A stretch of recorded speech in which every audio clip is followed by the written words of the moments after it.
Hello everyone. अभी हम eosin जी के मॉडर्न इंडिया में पढ़ेंगे इंडिविजुअल सत्याग्रह के बारे में। लास्ट लेक्चर में हमने क्या देखा था कि हमें ब्रिटिशर्स ने क्या ऑफर किया था, एक ऑगस्ट ऑफर दिया था, लेकिन उस ऑफर को इंडियन नेशनल कांग्रेस ने रिजेक्ट कर दिया था। और अब ऑफर तो रिजेक्ट हो गया, लेकिन आगे क्या करना है इस बारे में किसी को कोई आइडिया नहीं था। और इसीलिए जितने भी नेता हैं ये सब मिलके गांधी जी के पास गए और उन्होंने पूछा कि आगे का क्या प्लान है। तो गांधी जी ने बोला कि इस बार हम हर जगह जाके सत्याग्रह नहीं करेंगे, हम एक छोटे लेवल पे सत्याग्रह करते हैं। उसको इंडिविजुअल सत्याग्रह बोला गया। अब इंडिविजुअल सत्याग्रह में क्या होगा, ये एक छोटे लेवल पे सत्याग्रह होगा और हर गली में, गांव में, मोहल्ले में एक आदमी होगा जो सत्याग्रह करेगा, वो सत्याग्रह के लिए बैठ जाएगा। ये जो इंडिविजुअल सत्याग्रह हुआ था, इसके रीजंस क्या थे, क्यों हुआ था? तो गांधी जी ने ये सत्याग्रह, इंडिविजुअल सत्याग्रह लॉन्च किया था ताकि वो इंडियंस जो वर्ल्ड वॉर टू में जा रहे हैं उसके अगेंस्ट में प्रोटेस्ट कर सके। ये लिमिटेड था, एक छोटे लेवल पे सत्याग्रह था, सिंबॉलिक था और नॉन वायलेंट था नेचर में। और इसमें गांधी जी के ऊपर डिसीजन छोड़ दिया गया था, वो जिसको बोलेंगे वही पर्सन सत्याग्रह करेगा। अब एम्स क्या थे इंडिविजुअल सत्याग्रह को लॉन्च करने के लिए? इसमें भारतीय ये दिखाना चाहते थे, नेशनलिस्ट ये दिखाना चाहते थे कि जो भारतीय हैं वो वीक नहीं है।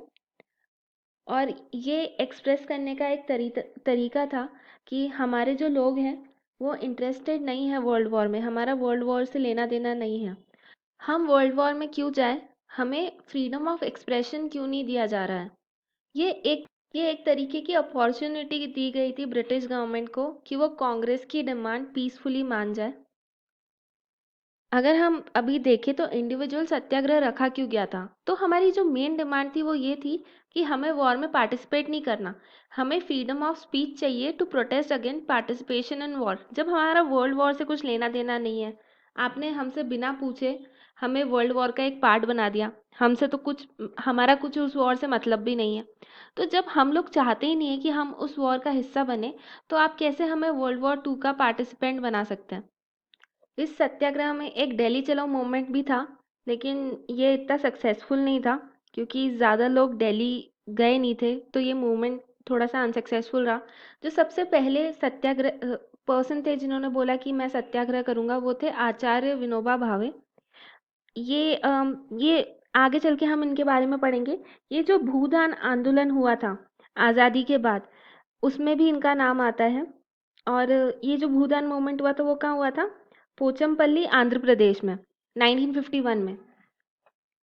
फिर सेकंड सत्याग्रही कौन बने? जवाहरलाल नेहरू। ये जो इंडिविजुअल सत्याग्रह है ये थोड़े ही टाइम चला, अक्टूबर 1940 से जून 1941 तक। और गांधी जी ने इसको खुद ही वापस बुला लिया क्योंकि बहुत कम लोगों ने पार्टिसिपेट किया था, इतना एंथुजियाज्म नहीं था। और इसीलिए ये जो इंडिविजुअल सत्याग्रह था इसको स्थगित कर दिया गया। फिर 7 दिसंबर 1941 में एक बहुत बड़ी घटना होती है। जापान की जो आर्मी है वो अटैक कर देती है यूएस नेवल बेस में, जो है पर्ल हार्बर में। पर्ल हार्बर हवाई में है। और ये नेवल बेस इतना इम्पोर्टेंट क्यों है? ये यूएस का एक बहुत इम्पोर्टेंट नेवल बेस है क्योंकि यूएस के आधे जहाज वहाँ पे थे और इसमें करीबन 2335 लोग जो थे उनकी डेथ हो गई थी। तो उस पॉइंट ऑफ टाइम तक जो यूएस था वो डायरेक्टली वर्ल्ड वॉर टू में इन्वॉल्व नहीं था, लेकिन इस घटना होने के बाद यूएस भी वर्ल्ड वॉर टू में इन्वॉल्व हुआ। इससे पहले यूएस सिर्फ हथियार जो थे वो बेचता था, और वो जो हथियार थे उससे जापान के ऊपर अटैक किया जाता था। और जापान ने सोचा कि आज नहीं तो कल यूएस वर्ल्ड वॉर टू का एक एक्टिव पार्टिसिपेंट बनेगा। इसीलिए यूएस को कमज़ोर करने के लिए उसके सबसे इम्पोर्टेंट नेवल बेस पे एक हमला कर दिया गया। हमारा नेक्स्ट टॉपिक होगा क्रिप्स मिशन। Thank you.